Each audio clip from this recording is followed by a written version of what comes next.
We've got some amazing people that are going to give us some further insights into their business. I would like to welcome to our amazing roundtable, Mike Biani from TGIF. Thank you. Nick Matera from Preferred Events Long Island. William Rudder from the National Event Connection. And Benjamin Chachinsky. Thank you. All right, I almost made it. I broke my shins on the landing, but that's okay. We're going to move on. So we explored an amazing warehouse space here, but one of my first questions is going to be, William, because you are currently going through a renovation for your warehouse. Can you talk us through a little bit more how you came to that decision when you knew you were ready to make that renovation? Yeah, so we've been hopping around a little bit. National Event Connection, we've had multiple warehouses in different areas, which obviously was a logistical nightmare. We were waiting for the right move. Were we going to buy a building? Were we going to keep renting? And it happened to be that at the one location that we were at, there was a sister unit right next to us that opened up where we were going to be able to open up the wall, be able to make it work. So we saw it as signing a 5-year lease, but we saw it as a 2 to 3 year help where we could help to catapult into the next level where we will probably be buying a building. Right now we're in about 9,000 square feet. So there was definitely a lot of planning that went into it. It was nice for the first time, I feel like ever, not having to jump the gun the next day, which was very nice, and actually start to plan it out, where the machines are going to go, be able to CAD draw it out, where we're putting electric. And it's definitely a lot of big task to take on. It did help that we didn't have to move the entire company, just half, which was very nice. But yeah, we still have the other unit as well. We keep it as extra storage, things like that. And we actually brought in a subletter to take it. So total, we have about 13,000 square feet right now between the two units. Cool. And talk to us about the before. When did you feel, you mentioned getting to that jump? Yeah, there was just a lot of imperfections, a lot of inefficiencies. Things would be getting forgotten. You guys have to run back and forth. So just looking at numbers and looking at labor and saying, and even in Goodshuffle, knowing that this lives in this warehouse and this lives in this warehouse. And even if when I tried to separate it and say this one will be AV and this will be fabrication, they cross so much that we just kept running into the same problem where I need this so I can measure it to build this around it, but I don't have them in the same spot. So now we're spending an hour of somebody's time going to get it, and then they forgot a piece. So then they're going back, and then it's lunchtime. And by the time the end of the day happens, I just got it, and it's 4 p.m. So I ran into that a lot. Gotcha. And Ben, I know you've been doing some renovations or some restructuring in your warehouse. Talk to us about that. Yeah, so we're in a 26,000 square foot warehouse, but I'd say about a quarter of it was like an office space and an old showroom. And so obviously everyone knows you never have enough space as you grow. So we decided to just knock down a bunch of the non-load bearing walls. And now we have this nice big extra space, and we're actually waiting for racking to come in hopefully this week. And then that's going to be a game changer. Obviously we'll have more space because we want to add more inventory. Gotcha.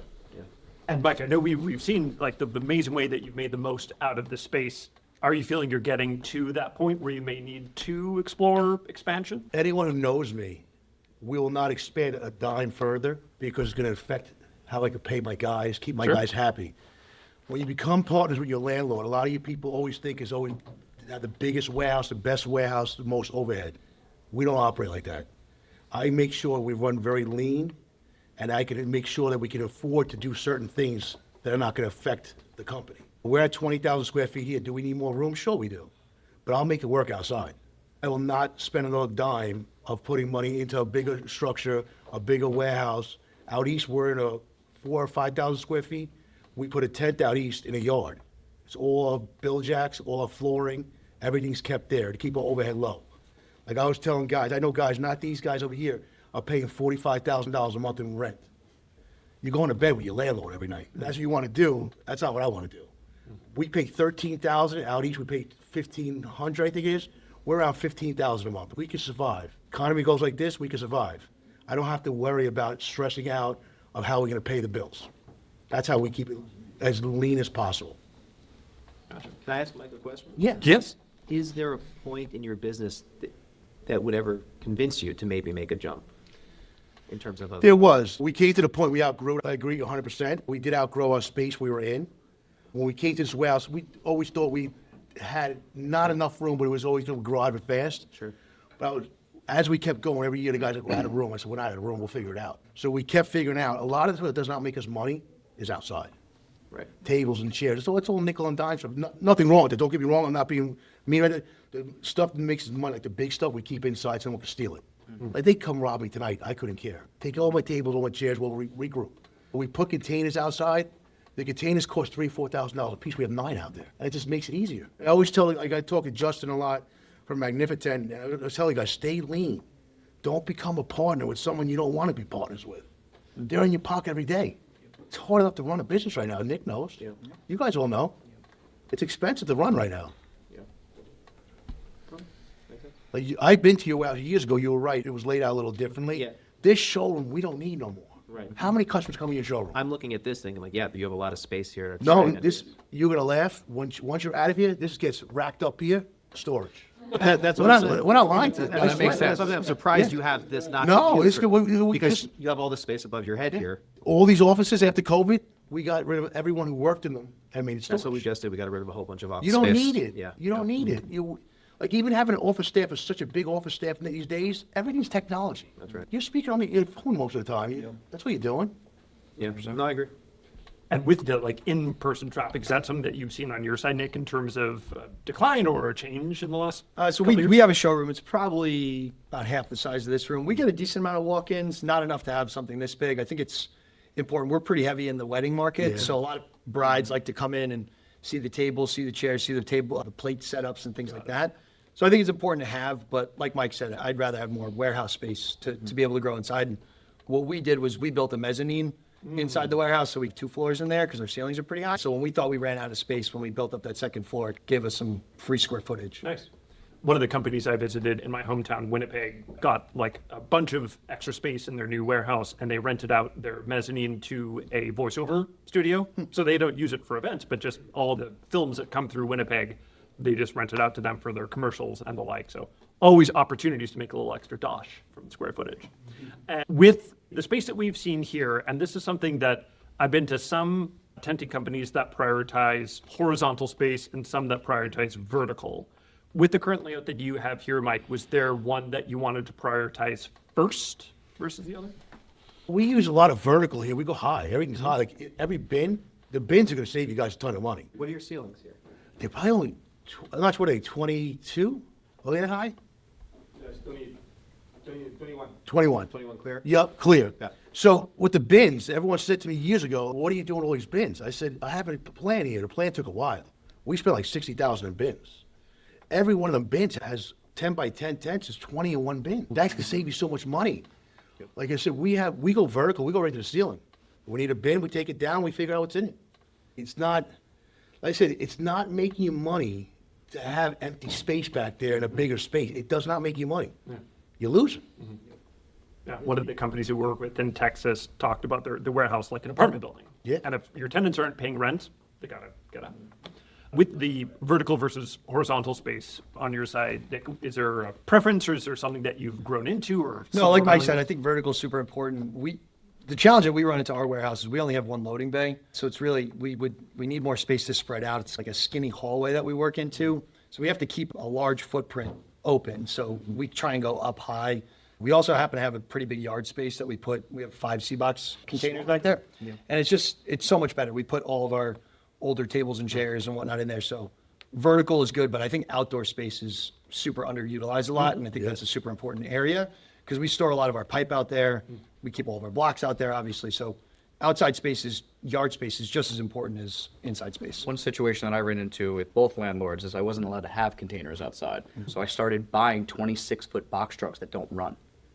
Smart. And I got them from Jersey for $1,000. It cost me $2,000 to get it here, and I got a 26-foot container on wheels. Smart. Yeah. That's great. That's really cool. Nice. One of my favorite questions to ask people who are going through renovations is what has been the biggest unknown surprise? One of the companies we work with in the DC area needed to get all these like new legislations and requirements of, like you mentioned, like load bearing walls and the like, of if your shelves are going to be X high, you now need to get X permit or something that came as a shock. Has there been anything while you've been doing some renovations that has come as a surprise? How long trucking is taking to get racking?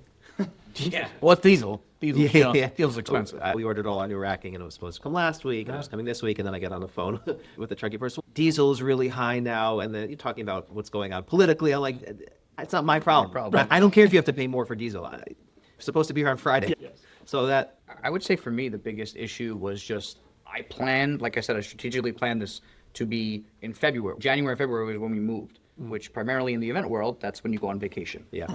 Because we've really moved and really dove into the fabrication stuff over these past 2 years, February is one of our busiest months we've ever had. So trying to move and trying to have the team trained on new machines that we just bought, but having to keep pushing back when the machines are coming, so racking can't go up. So really just that struggle of trying to find that golden window when to do that was a hard part for us. And however long you think it's going to take. It's going to take longer, yeah. So Yeah. overestimate by 100%. 20%. Yeah. A lot of money. A lot of money. Yeah. And when, speaking of money, like when you're looking at some of the data within Goodshuffle, was there something that you were looking at when you were making that change of this item has not moved in X period, we're just not going to have it? Yeah, make the we job? did actually go through that and try to find what items were big that weren't selling enough, and where could I just get it from another company the 3 times a year I need it and save that space. So we did a lot of marketplace, a lot of things just go in the garbage. Because also, if you're going to store it to sell it, what's the time frame? So I was telling my warehouse manager and whatnot, you have a week to sell this. Great, if you can sell it, awesome. If not, throw it out. I don't care. Yeah. And I would also say estimating projected cash flow based on last year. Again, you don't know exactly, but you have an idea, okay, if I want to have this project going on during the slow time of year, I expect this much to come in. That certainly helps you make an educated guess. Gotcha. And on your side, Nick, when you're like looking ahead to make some of these either like purchasing decisions or other like business decisions, what do you typically look for? Is it amount of quotes going out? Is it contracts that are already signed? Is there a specific like data point that you look for to help you sleep at night? Yeah, I think it depends on the size of the item versus how much money it's making. If it's a giant item, like we had these, we call them like throne chairs. They maybe went out, they're giant, big king, queen chairs. They maybe went out like 5 times, whatever, a couple $100. It's not enough for I could rent that space out in my warehouse for cheaper than what I'm making on it.